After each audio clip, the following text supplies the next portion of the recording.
Hi Marit Brommer, hello. Thank you so much for joining me. You are the Executive Director of the International Geothermal Association and an expert in global geothermal development. How did you get interested in the geothermal energy usage?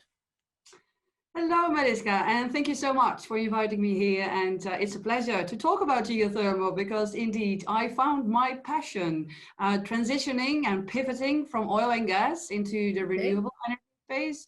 And I really found geothermal energy to be a fantastic win coming from that already oil and gas subsurface, geology, rocks, everything beneath your feet space. Mm-hmm. But then with the light on achieving a decarbonized future, achieving Paris Agreement, as we say, a net zero future, then all of a sudden the interest in geothermal becomes a logical one because basically we do the same thing. We drill a hole, we extract fluid, heat in this case, and we produce either electricity, so power, or we use it directly, for instance, in these beautiful greenhouses for heating and cooling purposes. Yeah, yeah. Oh, I completely understand. And well, you are now executive director, as said, for the association. Who are you partnering with? Who are your members? So this is a very good question because we partner with many organizations. To begin with, we partner a lot with technology players. So the ones who understand what it takes to produce the geothermal resources, the geothermal fluids, the water, the heat that we need in order to do that power play or to do that direct usage of the geothermal resources for heating and cooling. So that entire suite of technology players, those are the drillers, those are those people who really map and make it visible what is out there beneath our feet in terms of the rocks, in terms of understanding where to drill and where to find the best resources. But we also partner with the ones who can make the power plans, who can make the direct use available to our customers. Of course. Because the customers, well, we're talking today, of course, a lot about the greenhouses. But we also have other customers, such as the utility companies who have other consumers, such as ourselves, who need nice buildings, heating up and cooling down in summer or wherever you are on the world, of course. But also take, for example, Iceland, which is always a good example to refer to when we talk about geothermal. They do snow melting with geothermal as well. So all those, let's say, customers, clients, that entire supply chain and production chain, they are all our partners, they are our members as well, when it comes down to the specific needs and usage of geothermal. On the other hand, we also partner a lot with the ones who promote a sustainable future. So the ones who work with us to make the message around where and how to find geothermal or renewable energy, such as solar and wind. And those who can really message that to our political leadership, to the ones who make the policies, and to the ones who may never have heard of geothermal and all of a sudden become interested. So, yes, I can imagine. And looking at the goals of your members, of your association, can you emphasize that a bit? Oh, absolutely, because it's still one of the biggest goals, and hence it's really set in our mission, is that we need to advocate for geothermal energy. We all know solar because we see those solar top roofs. We all know winds because we see the windmills turning when the wind blows, obviously. And we understand that that's clean electricity. Somehow the public perception and also the politicians out there understand what wind and sun can do when we talk about renewable. Yeah. But there are not many people who really understand or really get a feel for what geothermal energy is. And that needs to change. And one of our biggest missions is therefore to do outreach, to communicate, to set the narrative, as we say, to really understand that, actually we should be able to walk in whatever city, whatever street, and just ask a person, what do you know about geothermal energy? And then we would get an answer such as, well, you drill a hole, you get resources out of the ground. That will be perfect. And that's the mission. Yeah, so that's the goal, to have everybody known about what geothermal energy is, as it is a very sustainable energy source, of course. Okay, great. Well, of course, as the GreenTech community, we are very eager to know, well, the relation between geothermal energy and the greenhouses. You already topped this talked about this a little bit, but can you tell us more about in which areas greenhouses use geothermal energy, and yeah, tell us more about where they, in which countries that is, and since when, for example. Is it already taking place for a long time, or is it rather new? So a lot of questions in one, but Yes. Well, yeah. let me maybe start with indeed setting the context of geothermal and the connection to greenhouses. Yeah. Those countries who are quite privileged, as we say, to have a direct hotspot under their feet, for instance, volcanic islands such as Iceland, such as New Zealand, and such as Italy, especially Tuscany is a beautiful place where there is hot rock really close beneath our feet. Yes. Those countries have really utilized and harnessed that energy, and also quite early on for greenhouses.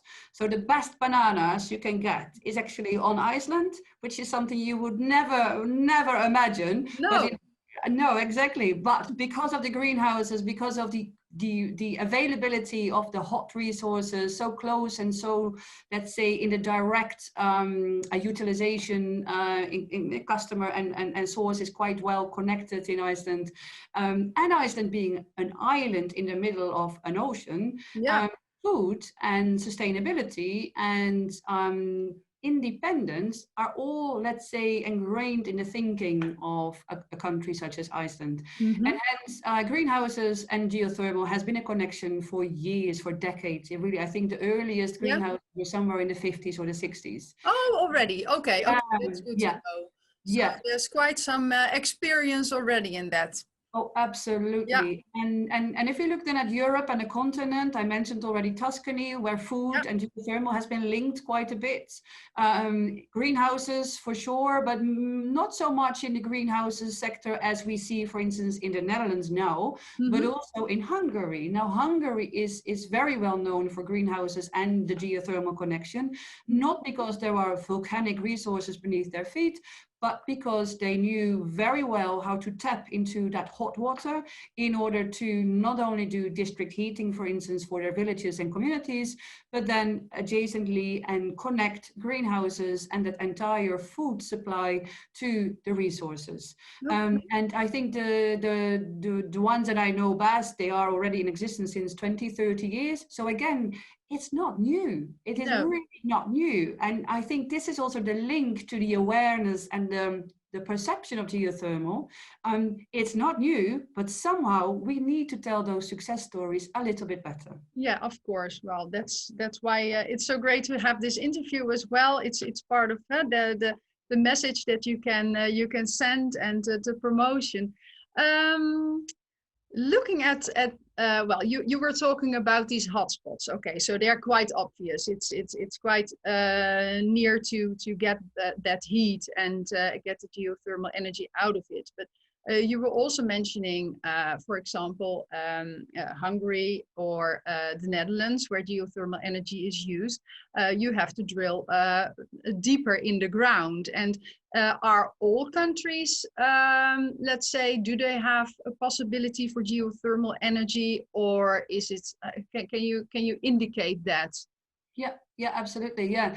Well, it is indeed a misconception, if I may say, that geothermal is only fit for purpose in those hotspots areas. It is something where we originate in. That's very true.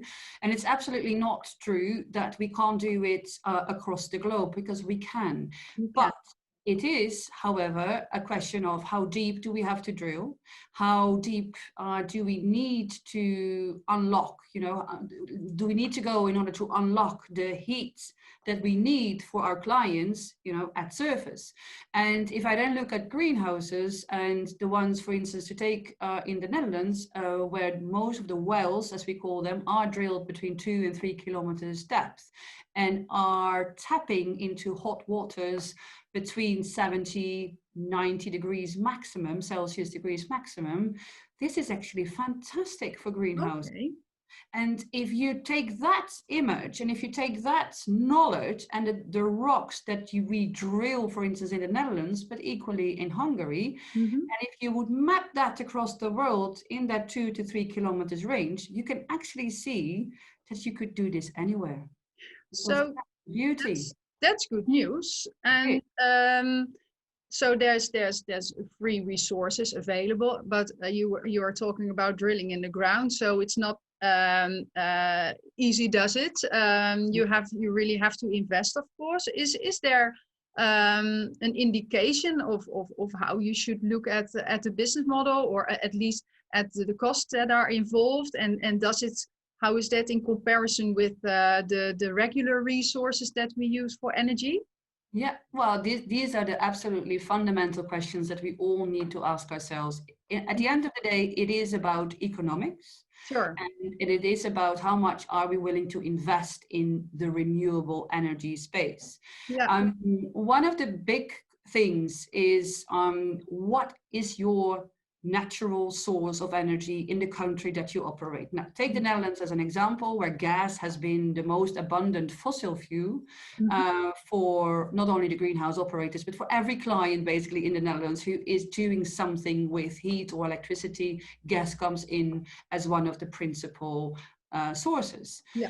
Now, in the energy transition and in the, let's say, in the outlook that not only greenhouse operators, but the entire world would like to decarbonize, in most cases, gas or oil, if oil is your dominant source of energy, will maybe be higher priced because there will be a carbon tax, or it will be very difficult to get because supply will be cut because the government has different policies in place in 10 years' time. Yeah. Meaning that looking at alternatives, even geothermal, which does require an upfront investment that can be quite steep, it may be very interesting to look with a long-term mindset towards not only greening up your operations, but also being very cost effective as long as we have a long-term vision. Yeah. Now, geothermal will never be cost competitive if you do it on a monthly basis right here, right now, which is why indeed, as you quite rightly so, the easy swap, that's not geothermal. Geothermal is really about understanding that I can cut my volatile gas bills or my very dirty oil bills in the long run, because we are more economic in the long run, and you are independent, and it's very resilient, and it's always on 24/7. You have your geothermal. Yeah. But it does require an investor together with the customer who wants to come to a operation in geothermal to really look at that first capital expenditure. So the capex is really steep. And with really steep, it always depends on site, the availability of the resource, how deep we need to drill, the connection at surface, how much do we need, for which type of operations. And then it becomes the model in the Netherlands, which is quite interesting, is that there are multiple greenhouse owners who have tied each other together in a consortium or in a corporation. Then all of a sudden it becomes a very interesting business. So you cover you divide the costs actually, and can really make it beneficial for a lot of different businesses. Actually, so okay, well, it would be good to touch that topic, especially also what we are doing during the GreenTech in October, our virtual event. You will have this special session about geothermal energy. Very much. I really look forward to that. Yeah, me too. And it would be great to have more of those examples to show to the public and to show to the interested growers and investors regarding that. So we have, of course, a lot of growers and investors that we reach at the moment with the GreenTech community. And what would you advise them if they are interested right now?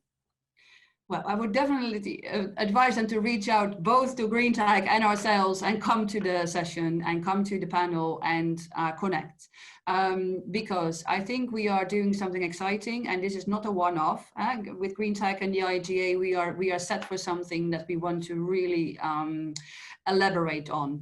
What the IGA will bring, and also what I would like to to say, the call to action is really connect with the IGA, because we're launching quite a few initiatives, both from that technology suite of players who are really keen to make people aware, our customers, our clients, the ones who can be off-takers, make people aware how it works, what kind of technology is out there. What does a drill site look like? How would that fit in your operation? Is it large? Is it big? Does it fit a certain bigger purpose? Maybe, because this is what we see a lot, the synergy with, for instance, cities, smart cities we work a lot with, but also municipalities and communities who all have these drivers for sustainability, the drivers to be fossil free, the drivers for not paying a carbon tax, if that ever comes, of course, is still under debate, but let's be honest, the world is looking at a complete different energy mix in the coming 20 to 30 years. Yes, of course. And hence, these are the exciting things for both the technology players, the ones who push, of course, their knowledge and their capacity and their competence. And equally, we are trying to set up this alliance, this coalition of the willing, as I always call it, of those who are investing in it. Because no greenhouse owner, at least not that I am aware of, can really be an expert in both the geothermal, the technology it requires, understanding how the turbines work in order to create the power, all the heat pumps and all these, let's say, typical technology suites that you need in a greenhouse. I'm sure the greenhouse operator knows very, very well, but it's that connection with the subsurface combined with where to get the money is not always transparent when you are not from that field of expertise. Exactly. Therefore, that the IGA, again with its partners, both the technology and those who are really trying to influence the political debate as well, on making a coalition of the investment community, the technology community, and the ones who like to purchase it, as in the operators. Well, in that way, I'm very glad that we touch base with each other and show the opportunities of this renewable energy that is really very worthwhile and to be reached underneath us. Well, as said, we are going to have this beautiful webinar during the GreenTech live and online. Could you explain a little bit more next to that? We of course touch base on the Dutch geothermal greenhouses, or the greenhouses that use the geothermal energy. What you are going to present during that day? Yes. So not everything at this moment is exactly confirmed. So I will now say, let's say, the broad lines as we sketched it out. But what we're going to do is we're going to have from 4 countries. So the Netherlands, as discussed, but also from Hungary, from Kenya, and from Iceland, success stories of greenhouses who use in different situations, under different conditions, different technologies and different products. They are success stories. So we're going to first have a few, let's say, demonstrations of those greenhouses, hopefully nice shots in the greenhouse, people talking, showing and explaining how it works, so that everybody in that session understands where the different operators sit and what they do and how they utilize it. And then we invite those operators, or the greenhouse operators, the greenhouse owners, to join us online. So that's going to be virtual. And then we do a 20-25 minutes panel discussion where I will be moderating, asking a few questions. How do you do this? And can you explain us a little bit more in depth what type of technology you use, your products, to whom do you sell, those kind of questions. And then of course in the live stream, people can ask questions as well, so that we can have this very engaged, well, almost an hour I have with you at GreenTech. Fantastic discussion, and hopefully set the scene for what can be done with geothermal in the greenhouse sector. Yes, well, I'm very happy that we can contribute to that, and we will of course invite the people, especially for your session on geothermal energy. So if I may end this interview, and I ask you, what is your dream as the association for the next coming 5 to 10 years? What is your dream? What would you like to achieve? Well, I think the dream is that geothermal becomes mainstream, and that these sessions that we do now, this coalition that we're setting up, the consortium that we are building, really is leading to the goal. And the goal is that geothermal anywhere. Geothermal is seen as a technology of choice for certain situations, under certain conditions, for certain cities, for certain customers, such as the greenhouse sector, but also those data centers that need heating and cooling, or fantastic off-grid power suppliers who use geothermal in specific locations where it just conditions are favorable. Yeah. Meaning that instead of now being a very marginal, nice enough technology that works in specific countries for the happy few, that we become a mainstream technology that people understand can be built very, let's say, with a lot of knowledge, obviously, but with the right expertise and with the right circumstances. This can be a very economical, low emissions, and really a contributor to this net zero future that we want to achieve. Yeah, and it has this real potency to be that resource and renewable energy resource. Absolutely. And I think that's the beauty of it. This is one of the few real renewable resources. We have a closed system. We have very low emissions. We are sustainable in terms of our life cycle. I mean, there are power plants on this world that operate already for 60, 70 years without any stopping. We are on all the time, 24/7. We are hardly off, and we can scale. You know, if you don't need us so much in the winter time or wherever you are, you scale us down, and then, you know, ramping up again when there is a need for more power or more hot water to do direct usage of heating and cooling purposes. So in a way, it is really exciting to see that this is our decade, but it also takes all of us to really make that happen, which is why, again, Mariska, with GreenTech, I think this is an exciting opportunity to really leverage each other's competences. Yeah, I agree with you. So I would like to thank you very much for your contribution and tell us more about geothermal energy. I am very much looking forward to your presentation, to your webinar during the GreenTech live and online from 20 to 22 October. And well, thank you again. Stay safe and sound, and we will see each other soon. Absolutely. And thanks a lot. And it was a real pleasure. And I'm so looking forward to October. Thank you. Me too. Okay. Bye-bye. Thanks, Marit. Bye. Bye. Bye.